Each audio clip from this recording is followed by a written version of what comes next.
My narcissistic wife wants her affair partner inside the delivery room while she's giving birth to my child. Now, she's secretly miserable and I find that absolutely delightful. Plus all updates. My wife is 30 years old and she's always worked out and been in shape, but lately, I feel like it's becoming excessive. About 18 months ago she announced she was going to get back into the habit of going to the gym. It started normally but slowly became more and more frequent. She signed up for classes on the weekend. She started going to the gym every day. Then it became the morning before work and then again later in the evening. Every single day. She's 4 months pregnant right now. I'm kind of surprised we even had time to make a kid. If she misses one of her normal gym sessions she becomes so irritable, like a junkie not getting her fix. Of course, she gets upset when I voice that I feel it's becoming an unhealthy obsession and that I miss spending time with her because she's there so much. It's to the point where I have to do every chore and if food is getting made I'm going to have to do it. I don't expect her to do all of those things, but it should at least be a shared effort. People we know have even commented about it to me. They've said things about how she seems different, how she sure is at the gym a lot, and many of her friends and family barely see her anymore. She spends most of her free time there. She won't let me go to her gym and she refuses to go to mine. Her gym is her place, my gym is my place, and that's just the way it has to be according to her. She usually always has her phone on her, but she left it on the kitchen counter, and as stupid as I felt,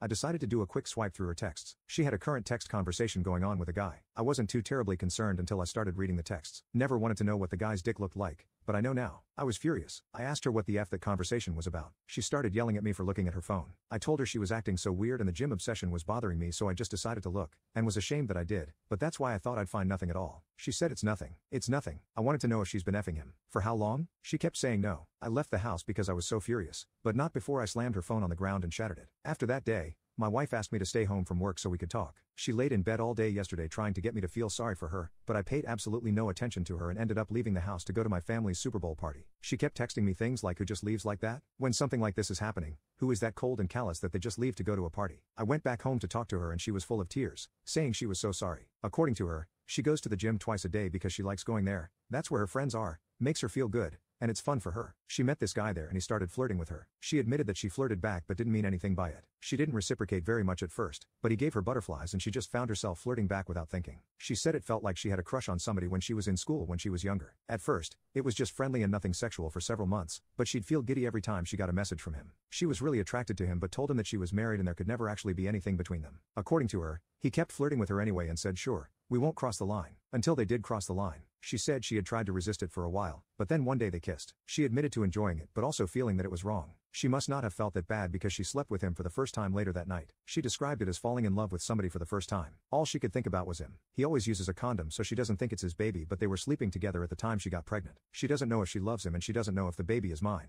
The nail in the coffin is when she said, "You would really leave me if it's not your baby, would you?" I told her, of course, I was leaving her and I wouldn't raise another man's child. She seemed shocked. She said, "Really? With everything we have and all our history, you wouldn't even consider it?" I told her no, I would never consider it. Update: she announced that she's moving in with her affair partner from the gym. She's too embarrassed to go get blood drawn for a paternity test. She spent about a week trying to get my attention, to get me to talk to her, to get me to beg her to be mine. I've already met with a lawyer though. I asked her if he knew she was pregnant and wanted to know what story she'd been telling him this whole time. She said he knows and he doesn't care if it's my baby. He loves her and wants to be with her. However, she then texted me to say her AP wants to get a DNA test done, so she's going to do it. We recently had a paternity test done and it proves the baby is mine. It's been very mixed emotions for me, very up and down. After we got the news that I was the baby's father, she texted me to say she was glad I was the father and that she knew I'd be a great dad. She was texting me new baby name ideas last night. She's tried calling but I ignore the calls. This morning she asked if she could come by and get a few things. I told her it was fine, as I've been advised by my lawyer to not prevent her entry from the home, but I told her that he better not be with her. But she still showed up with him. He walks right on into the house behind her like it's no big deal. Then I told him if he didn't get out of my house I'd punch him.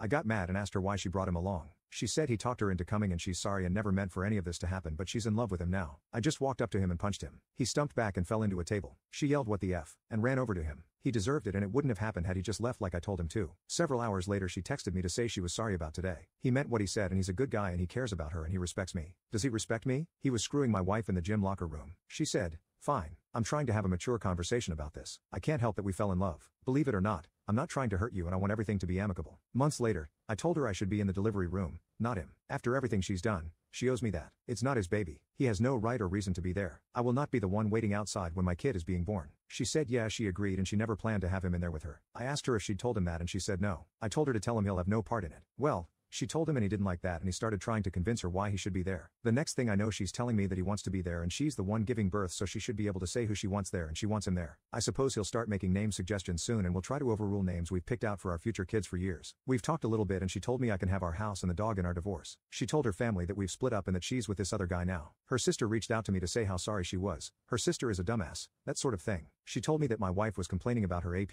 She said that the intimacy is over when he's done and apparently he's selfish with intimacy. He doesn't do extra little things for her that she's used to me doing, like clearing the snow off her car in the morning and heating it up or offering to make her food after a long day. He doesn't speak her love language and he hangs out with his friends too much. This made me so happy to hear. She's secretly miserable and I find that absolutely delightful.